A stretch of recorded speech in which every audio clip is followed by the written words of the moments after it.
Shalom, selamat hari Sabat. Terpujilah nama Tuhan oleh karena kita boleh kembali dipertemukan untuk bersama-sama mempersiapkan diri merenungkan firman Tuhan di dalam menyambut minggu bekerja. Sebelum kita merenungkan firman Tuhan, mari berdoa. Bapa di sorga, kami akan merenungkan firman-Mu. Berikanlah kepada kami hikmat untuk memahami pembelajaran ini di dalam mempersiapkan diri kami menghadapi minggu bekerja. Tuhan tolong kami, karena kami berdoa atas nama Tuhan Yesus. Amin.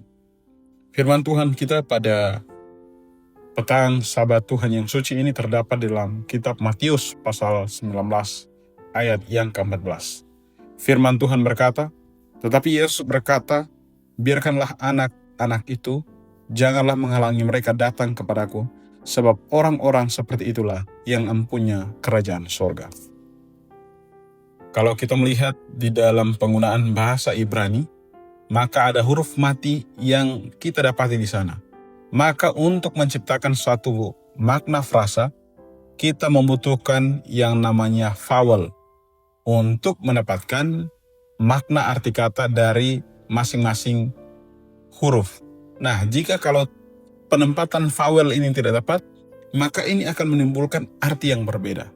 Demikian juga dengan firman Tuhan di dalam kitab Matius pasal 19 ayat yang ke-14. Nah, kalau kita lihat dari teks ini, kita akan dapati 3 sudut pandang. Akan ada 3 sudut pandang yang akan kita temukan bersama-sama.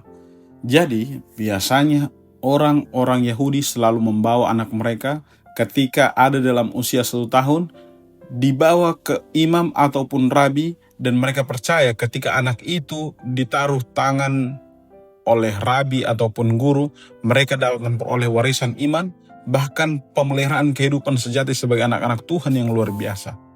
Nah, ketika waktu itu murid-murid Yesus menegur mereka dengan suara keras oleh karena ada seorang yang membawa anak-anak ini, sehingga ini menyebabkan 3 penilaian dari teguran yang diberikan. Yang pertama, penilaian yang pertama kita dapat lihat ketika murid-murid ini, mengapa mereka menegur orang-orang yang membawa anak-anak ini? Oleh karena pada waktu itu Yesus sedang mengajar dan mengkhotbahkan Injil di tengah-tengah orang dewasa. Sehingga murid-murid ini berpikir bahwa apabila mereka datang dan mengganggu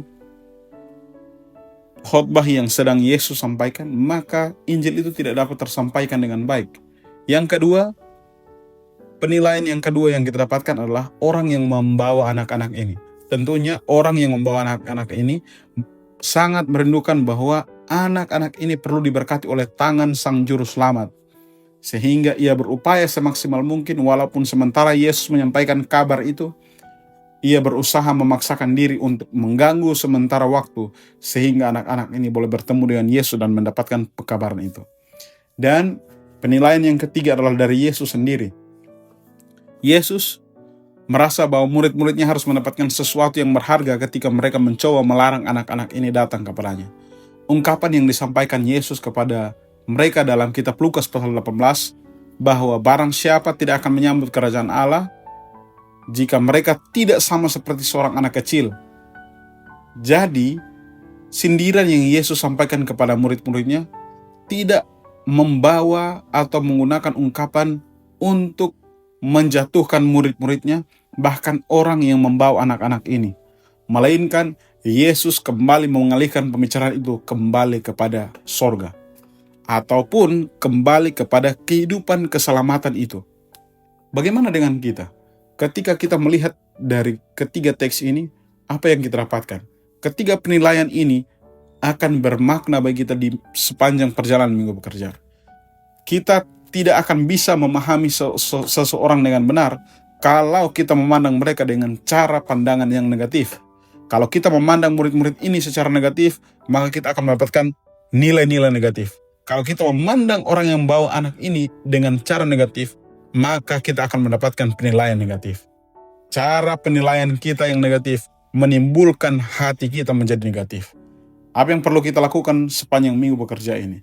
Minggu bekerja ini, kita perlu mengerahkan pandangan kita kepada sorga, sehingga setiap perkataan yang keluar dari mulut kita adalah perkataan-perkataan berkat, yang menciptakan sesuatu bagi orang-orang yang lain ketika mereka berada di lingkungan kita, mereka merasakan bahwa karakter Yesus betul-betul terbit di dalam diri kita.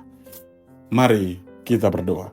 Bapa di sorga, firman Tuhan yang sederhana ini kiranya dapat menjadi penolong bagi kami untuk merasakan bahwa ketika kami menilai seseorang dengan benar, maka hati kami akan menciptakan suasana kegembiraan sorga.